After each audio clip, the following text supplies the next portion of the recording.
WWE are looking to go hard to sign several AEW stars. Kenny Omega is open-minded about going to WWE, and a major New Japan Pro Wrestling star debuted at the Ring of Honor TV taping. Stay tuned to find out who. They're going to go hard all day, all night. That proud Connecticut company. They be ready to fight. Say yeah. Yeah. Yeah. Yeah. Yeah. WWE looking to go hard in signing several AEW stars. According to Dave Meltzer on Wrestling Observer Radio, he said it's going to be a real interesting year for Tony Khan because a lot of key deals are going to be up this year, and WWE is going to go hard for almost everyone good. And there's going to be WWE deals up as well, and he needs to make the product and the perception of the product look attractive enough to where guys on the other side will go, you know what, they're solid, they're financially stable, they're doing good, the schedule's easier, you know what I mean? But right now I don't think the perception of people in WWE is to go there, which is so different to how things were a couple of years ago. It was the other way around, yeah, right? We it were was like, completely switched. It was cool because we were like, okay, now it's great, there's an alternative. Yep. Like, people can go there, they can earn decent money. Now, with the way that AEW is, at least the perception of AEW, reportedly to WWE talent, is that they would maybe rather be in the Fed. So it is going to be a really interesting one. WWE, I think, are going to throw silly money at people to get them away from AEW, just to sort of prove a point. But they've got so much potential in AEW for people who could make it massive in WWE. Yeah, definitely. As well. Right, let's spitball. Come on, let's talk names. Who you got? I'm thinking that massive, obviously, with like the tag team division really starting to get fleshed out in WWE now. There's a lot of really good teams.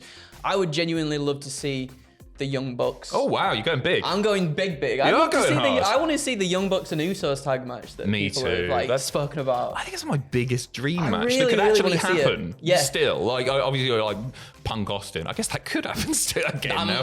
But anyway, yeah, that's the one that I've always wanted to see. I'd love to see that because also obviously with just the history of these tag teams, obviously in the magazines and in the polls, they're like usually the top two tag teams that are like 1 and 2 and everything like that. Or FTR as well. Perhaps maybe going over there as well. I think there's more of a tag team division for them to sink the teeth into, and a lot of the people that they were sort of in NXT with as well are now on the main roster, so you've got things that they can do there too. Yeah, what about you? So MJF is an obvious one, but that contract doesn't expire until 2024. Yeah, it's like quite early on, but we're talking this year. Spitballing here, Wardlow. I'd have Wardlow away. I'd have Powerhouse Hobbs away. Yeah. For sure. I'd have Adam Page away as well. If that contract's expiring, that would be good. I'd try for Adam Page. But actually, there's just so many names there. And names that aren't used in the way that they should be, perhaps. Yeah. I think booking has let some of these names down. And WWE might be keen to prove a point and be like, hey, grass is greener, pal. I wonder if now, obviously we were talking about it, this is just me talking out my bottom probably here, right? But like, obviously now, before we were talking about it being like an alternative, like AEW was the alternative. Does it feel now with sort of the different changes in WWE that there is more of like a solid alternative in terms of like these people can go there? So say, you know, some people from WWE went to AEW and perhaps haven't lived up to the potential that they perhaps could have done or people would have liked to have seen in WWE. Hi, Rusev. Whereas Andrade. Whereas now that could potentially happen because if you've got people going away from AEW to come to WWE, that frees up the roster a little bit for then more people to sort of build themselves in AEW, build themselves also in WWE as well. Yeah, I think so. And then that feels like there's more of an alternative, more sort of excitement for both parties there. Perhaps. I hope so. To be honest, this might not be the worst thing in the world for AEW because I think they've got a really bloated roster. Yeah. So this might actually help them out, certainly in the short term. I do think that they've let people down, like Andrade, like Rusev, sorry, Miro. They've gone to AEW and they haven't lived up to their potential. And I don't think that's down to the wrestlers. I think that's down to the booking. But WWE have played a blinder in like Cody Rhodes, first big defection, AEW to WWE. Now Cody Rhodes is main eventing WrestleMania. He's probably going to win the world titles. And to anyone in AEW, that's got to be like, wow, they're not just going to mess me up. This isn't like getting people in from WCW back in the day and being like, oh, we're not gonna push you because you're from the other company. That doesn't exist under Triple H's regime. No. So that's got to be more appealing. Oh, and of course, we see Cody go from AEW to WWE, still retaining the things that he had that made him him in AEW as well. And that's got to be that's got to be really, really compelling for people on the outside to see too. There's one big name to talk about here who is apparently open-minded about going to WWE. He's currently in the trios division for some reason. It's Kenny Omega. Kenny Omega apparently open-minded about going to the Fed. During a PW Torch audio show, Wade Keller talking about a potential WWE move for Omega once his AEW contract is up.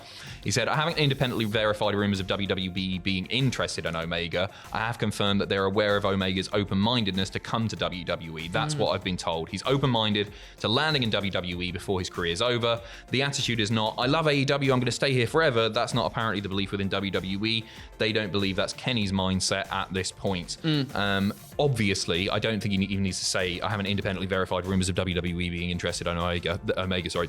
That interest has got to be there because it's Kenny Omega. Yeah, without a doubt. And I think on Omega's side of it too is for a lot of wrestlers, I guess it feels like you constantly sort of want to evolve, I assume, you want to do things differently. You want to see what the other side of things are like as well. Like I think it's natural for anybody in any sort of job to kind of be like, okay, what's like the next thing now? Like, what can we move on to? What can we do? And I feel like you can stagnate, can't you? Yeah, of course. If you stay in one place for too long, and I think Kenny's booking in AEW over the past year and a bit hasn't been all that. It's been difficult, obviously, with his injury stuff too. Course. But I know what you mean. But like waiting for him to come back to do the trio stuff again, I just think you're undervaluing one of the best wrestlers in the world. There are so many dream matches as well, right? Like bloody, I've always wanted to see Rollins Omega. That would badly. be I'd really want to see it. But I think Kenny could do really, really great stuff in WWE. Obviously, because he's Kenny Omega. I just think he's being wasted right now. Yeah. I'm not saying the matches aren't great. Matches are always great. The stories aren't there for me. Exactly. I think that's the thing to hammer home about. And there's ready-made stories there for Kenny Omega, that's for sure. An update on the Fight Forever video game. Will Washington of Grapsody talking about this. AEW talent recently filming promotional material, for Fight Forever ahead of the game's release.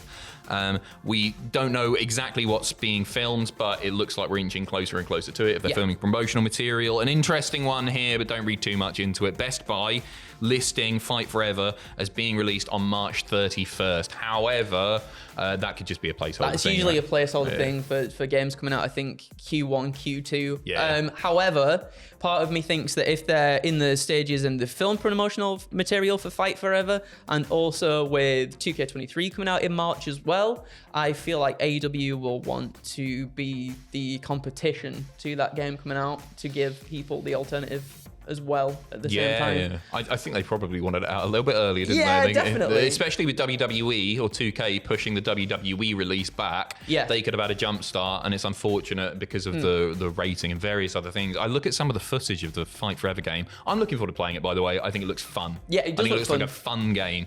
But there's so much that's out of date in that already. Yeah. And maybe they'll have fixed that by the time it comes out. That's the same with WWE as well. Exactly, that's what I was going to say. Stuff's out of date. It's totally unavoidable. You can't put your TV program on hold because you've got a video game coming out God knows when. Exactly.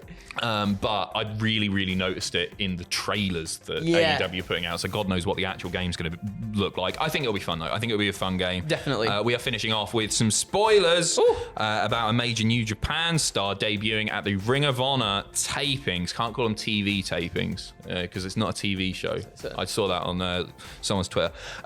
Almost a year after Tony Khan initially purchased Ring of Honor, they held their first set of tapings on Saturday in Orlando, Florida at Universal Studios. It is arriving this Thursday, right? On Honor Club. Yes. Which is awesome. Really looking forward to seeing it. Stacked as well. Like, I looked through all the stuff that was happening. A lot of big old names. Insane. Yeah, it's looking really good. We're not gonna go into details on who won the matches or anything like that. However, a big surprise is the New Japan Pro Wrestling TV champion, Zack Sabre Jr. went on to face Blake Christian in a match which would have been a That would have been a banger. That'd have been fun. So Really you would. can check that out sooner rather than later. Yeah. Get yourself signed up there.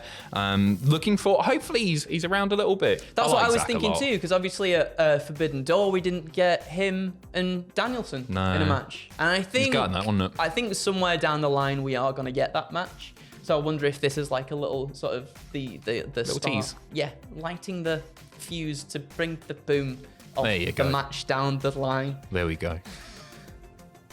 Sweet. Well, that's it from us. We've got a list going live this evening. Keep an eye out for that. All of our content coming up this week for Revolution as well. We got pictures, we got predictions, we got the live stream, we got WTF, we got what happened that. All the usual fun of the fair. So keep an eye on the channel, of course. Take care of yourselves. We will see you in a bit. Bye.